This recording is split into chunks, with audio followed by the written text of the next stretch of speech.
Бихи улуспудыгар бу новый коронавирусный инфекцияны ди лаппадда.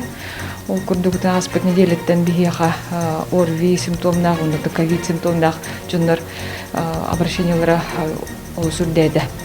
Ол курдук бүгүнгүчө улага бихиха опсайна Нюрба районугар түйөтүс хүлбөйүс ырактакпыт. Ол 9 биргана амбулаторный эмтен хаджалар. Оларда 392 кихиде, онтон 106 ого үйде хаджар амбулаторный стационар битигер бүгүнгүнгө отут ыргак эмтен хаджар.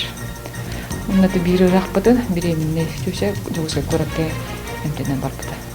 Омикрон штамм уратыта ен кине түргенлик тарганар. Онна күскө түз элбактыяга разы бирге тарганын хеп, оннатын сразу эме ыжы симптомнара түргенлик бар болалар. Ол курдугутун основной вибрастар беделеринен көмөй ыжыда болар.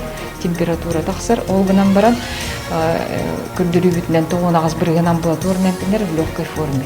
Уну үксүтө вакцинированный жоннор бут, эбитер була ревакцинациялага жоннор бут в легкой форме ыжалар. Ол ген эме үңгүрөмөтө Нюрба улугун жоннорун вакцинацияны, онна ревакцинацияны 6 экенден булгучу кален бихевалыгабдыгар вакцина каленлар гыдыгар.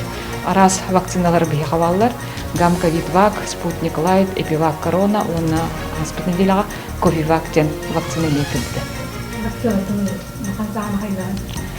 Опсынан бүгүнгө бастыгы дозануна бир компаниянаг вакцинаны спутник лайтени район үрдүнөн онун артыгынча кehildan олора.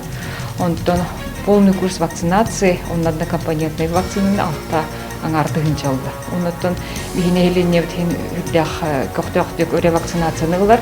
Ол курдук бүгүнгү чыгылага үстүгүнчө 200-теги ревакцинацияны ыла турар. Ол гынан мартын хомоёген аспытны делага вакцинацияга, он ревакцинацияга келер кеги таксаны агаябыда. Ол неделени тигер 600-тен такса, 500-тен такса кеги хөҗҗәр буллаганы аспыт неделага бияга бары вакытын 306 кеги эрегелен албыда.